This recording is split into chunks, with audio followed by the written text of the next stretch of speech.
Could Arizona actually be a better shooting team than last year? And what will the Spacers say about this roster?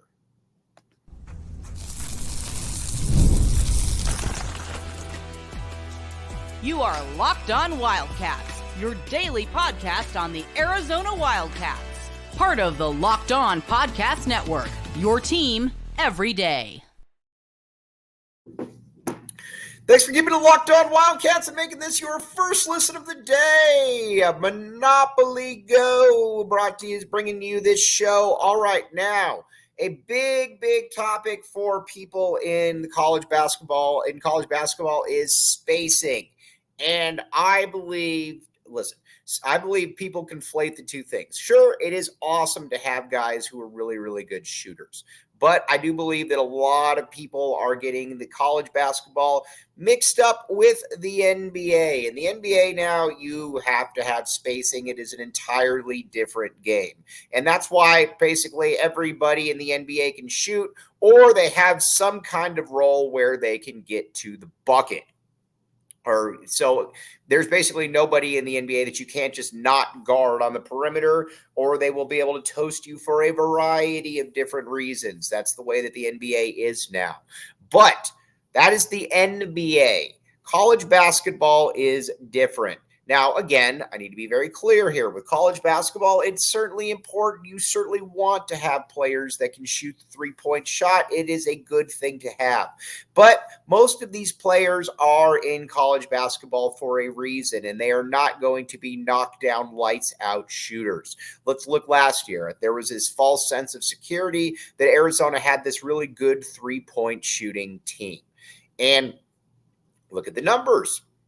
Pelle Larsson, 42%, Kylan Boswell, 38%, Keyshawn Johnson, 38%.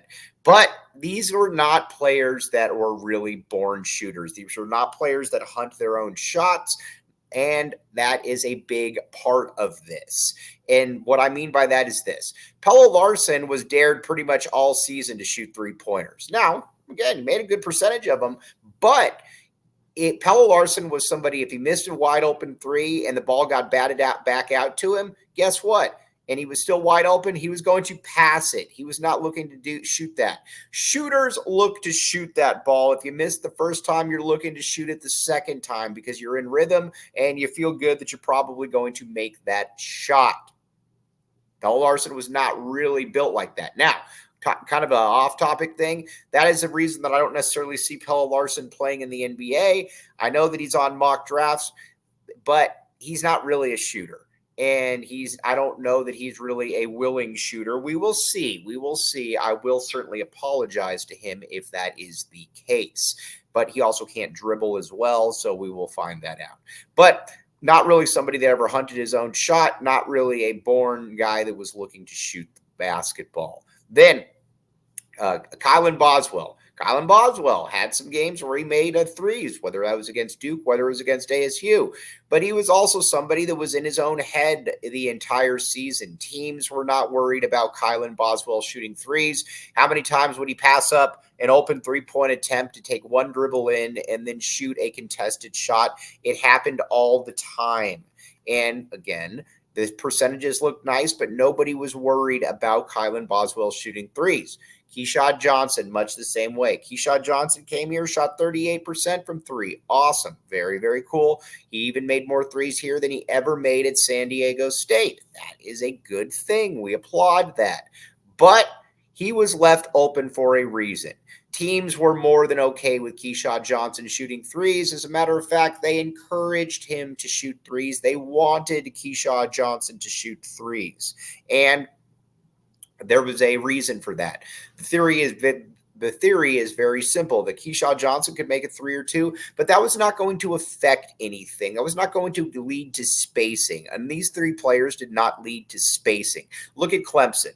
Clemson spent that entire second half essentially begging Arizona to shoot wide open threes. And guess what? They missed them. Clemson was not at all worried about Arizona shooting wide open threes. I can also say the exact same thing about Princeton the previous year, that they did not care. Pella Larson, you want to take open threes? Go ahead. Kirk Carissa, you want to take open threes? Go right ahead. Courtney Ramey, you want to take open threes as well? Go right ahead. They were not at all worried about that because these guys were not really those good at three-point shooters. They were just okay. And the same thing happened against Houston as well. And when Tommy Lloyd's teams have lost, it's because these the three-point shot hasn't fallen and they haven't had guys that could get to the basket. Now, that is a big thing for me. Guys that can get to the basket when the shots aren't falling, that is a huge aspect of this for me. You need to be able to get to the bucket. Look at Clemson. Who was the one that was keeping Arizona in that game against Clemson? It was Jaden Bradley, the guy who can't shoot the basketball. Or at least we thought. He was the one that was living at the free throw line. He was the one that was keeping Arizona in the game. Because when the game slows down in the NCAA tournament, you need to be able to get to the bucket, period. And you need to be able to make your free throws. So I go under that premise that I believe that shooting in college basketball is somewhat overrated. And again, it is important to be able to have guys who are good three-point shooters. And I know the game is different, blah, blah, blah. Look at 2001 Arizona. That to me is the best team in school history. I believe that's probably the best team in the conference in the last quarter century.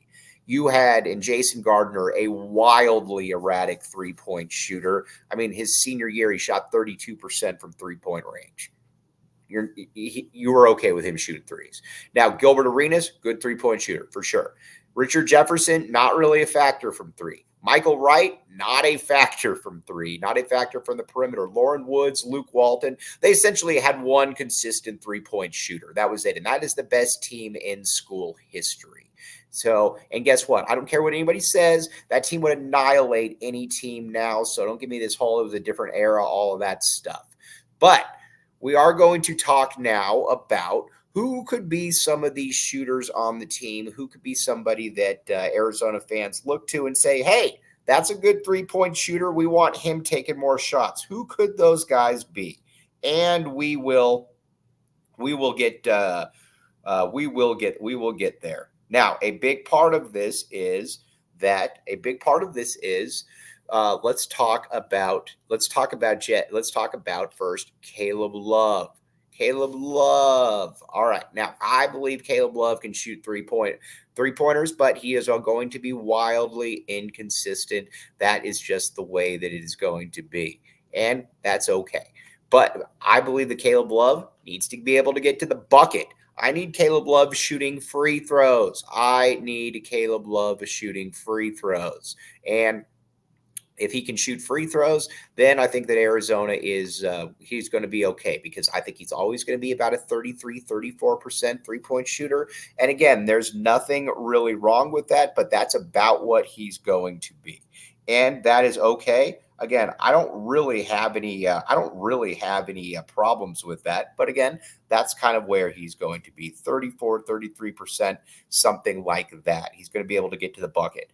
And but that's kind of where it is with that. He is not going to be a reliable three-point shooter, but that's okay. That's okay, because I need him getting to the basket. That is my priority for him.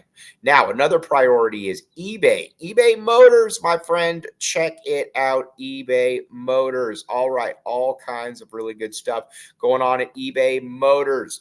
All right, now, here's the deal. Millions of parts for your MVP. Win every time with parts that fit your ride. The great thing about eBay Motors is it is very, very simple. And the great thing about it is not only is it very, very simple, it is also something that you also know is pretty cool, because you can cut out the middleman.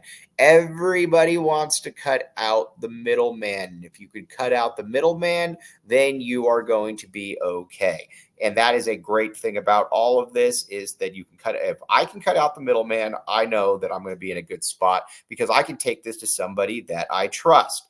And not only can I take it to somebody that I trust, I can feel pretty good about it as well. eBay Motors is here for you. Millions of parts for your MVP. Win every time with parts that fit your ride. eBay Motors, check it out. Thanks for keeping it locked on Wildcats and making this your first listen of the day. I am your host, Mike Luke. All right, now another thing is I need players that can get to the bucket. And a big thing about it is being able to get to the bucket is Arizona didn't have that Arizona really didn't have that last year out of Caleb Love. Now, Jaden Bradley was late in the season, but no matter what happened, Kylan Boswell was going to play. And I thought that was a big miscalculation by Tommy Lloyd, basically saying that no matter whatever happens, Kylan Boswell is going to play. So those were essentially your two dudes and KJ Lewis. But I think a starting rotation of KJ Lewis, Caleb Love, and Jaden Bradley will be much better come March because they can get to the basket. When the game slows down, they can get to the basket, and that will be a good part of this. Now, let's talk a little bit about Jaden Bradley then. I actually think Jaden Bradley is going to be a decent three-point shooter. I think that the form looks good, and he had a number of games this season when he needed to be able to make a shot. He was able to make a shot from three. I think he's got a little bit of a clutch. I think he's got a little bit of a clutch factor to him, a little bit of a clutch aspect, and I look for him to be able to continue to do that. And not only do I look at him continuing to do that, I think he's going to improve a little bit. And that's kind of, I do think that right now we're at a spot where Bradley, I think, is going to take a real step forward. I think Bradley is probably going to be a 14, 13 point per game guy, 4 assists, couple steals, et cetera, et cetera. I think that, like I said, I'm a big fan of what Jaden Bradley is going to be able to do. And I think he's going to be a decent three-point shooter. I think he's going to shoot about 35, 36%. I think he's going to shoot some more threes this year. So we will find out exactly what he can do. But I am okay with that. And then the other one on the perimeter, KJ Lewis. I believe as well that KJ Lewis is going to be a decent three-point shooter. Not a great three-point shooter, not saying that, but I think he can be a decent three-point shooter, mainly because he's got good form. And I think that he's going to take the shots with confidence. And I think that he's going to, like I said, I think he's going to take a couple threes a game. And I think you're going to see a drastically improved KJ Lewis. So that's pretty much your perimeter there, is that you've got Jaden Bradley, who can get to the bucket, who can get to the free throw line. Caleb Love, who my biggest concern is that he takes too many threes and he doesn't really get to the bucket. He's got to be able, I think he should get to the basket, and I believe he should be shooting 6 free throws per game, bare minimum. And that's like I said, that's where I'm at with that. Now, but I would love to see him get to the free throw line more. And against Clemson, when Arizona was able to get back in the game, it was because Caleb Love was getting to the free throw line. Caleb Love was attacking the basket. We need more Caleb Love attacking the basket. That is very good. We would love to see that. That was funny. Now, KJ Lewis, again, I think another guy, I don't know that he's ever going to really have any wiggle per se, but I think he's going to be able to have times when he can get to the free throw line. And I think that's going, but I think he's going to get the free throw line. I think he's going to make some threes. So I think those three guys are going to be decent 3-point shooters. And I don't think it's going to really be anything different than last year in that, when the chips were down, Pella wasn't really a shooter. Not only was Pella not really a shooter, Boswell, you couldn't really count on where he was going to be at any point. So there was that. But those 3 players also have, like I said, they have the capacity to get to the basket in a way that last year's team just did not in that starting lineup. And I am excited to see that. In previous year's team didn't have that either with Kirk Kriisa, Courtney Ramey, etc. Now, Trey Townsend at the 4. I think you're going to see Trey Townsend take a couple threes per game, a la Keyshawn Johnson, and I think he's going to make a couple of them. I think that he's going to be a decent 3-point shooter, and I think that Tommy Lloyd, that is one of the things that I think Tommy Lloyd probably sold him on coming to the U of A, is will allow you to do that. But Trey Townsend fits into that mold as well of what I've been talking about. Players that can get buckets, players that can get to the free throw line. 31-13 against North Carolina State. Good stuff. We like to see that. And then not only was it good stuff, he was able to get a lot of rebounds as well. I love his ability to be able to get rebounds, and because I think that's going to be something that is going to help Arizona a great deal. And he's going to finish around the hoop. I like Trey Townsend. I think, listen, he's not going to be the defensive player that Keyshawn Johnson is, but I think he's going to be overall, I think he's going to be every bit the impactful player that Keyshawn Johnson is. And honestly, I think that he might even be a better overall impact player, because when things break down, Keyshawn really wasn't really going to be able to get to the hoop. I mean, again, I like Keyshawn Johnson, but he wasn't really going to be able to get to the hoop. And he also was going to be kind of a dude who was going to kind of float on the perimeter, and what you couldn't really dump the ball to him and say, hey man, we need a bucket right now. So again, I think Trey Townsend, you can kind of do that. And I'm very, very intrigued as to why Arizona went after Trey Townsend and why they made him that top priority, because I think he's going to be a very good player for Arizona. Now, let's talk a little bit about Mo Krivas. This will sound silly to anybody that has, but anybody that's been to a practice or two knows that this, I am not making this up. Mo Krivas is not a bad shooter. He really isn't. And Mo Krivas, he's shown it in practice that he can shoot threes. He can shoot 18-footers. It'll be interesting to see what happens. Does the coaching staff go ahead and allow him to do some of that? Because he can do it. I mean, it's funny to say, but he can do it. I have no clue what to expect there, though. But I do look for Mo to take a step forward. And I think Mo's going to have a nice year. Now, one player that I think Arizona, certainly lost with was Dylan Anderson, because I think Dylan Anderson was going to be a good 3-point shooter for Arizona this year. And obviously he's off to Boise State. But I think Arizona was very much looking at him as kind of being that stretch 4 type candidate. And now you don't really have that. Then with, Henry Vasar, I know some people think that Henry Vasar can be that. I don't necessarily see that. I would love to be wrong on that, but I don't really see that with Henry. But again, anything that Henry does, I will certainly take on the chin if I am wrong, because like I said, I'm not the biggest Henry believer in the world, but they also believe he could shoot threes.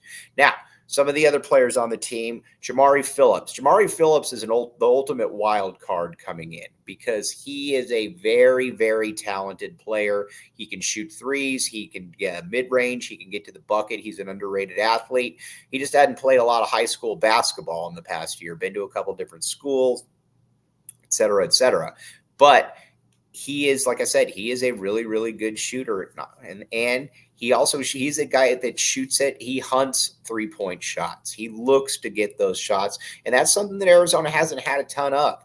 And a player that is looking to shoot 3-pointers and is going to shoot them with confidence. And Jamari Phillips can do that. Now, if Josan Sanon leaves or doesn't come here, Jamari Phillips can have a real opportunity to play some meaningful minutes this coming year. If Josan Sanon does stay here with the other two, then I don't know exactly what those minutes are going to be, but Sanon is kind of the ultimate wild card. I've said from day one that I don't believe that Sanon is going to be here along with Caleb Love and KJ Lewis, but we'll see. Maybe he is. But Jamari Phillips, somebody to certainly keep an eye on, though, because he is a actual 3-point shooter. Carter Bryant, not a bad 3-point shooter as well. He is somebody who, he can he's just smooth. Like I said, anybody that's watched Carter Bryant knows that he's smooth, and they know that he can get to the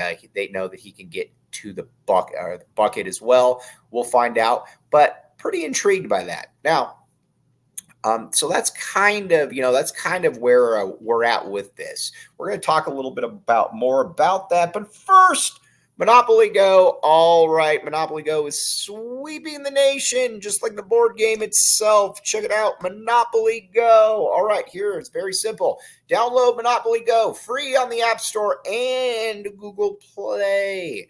All right, you go to Monopoly Go. It is a lot of fun for a variety of reasons, and again, it's interactive.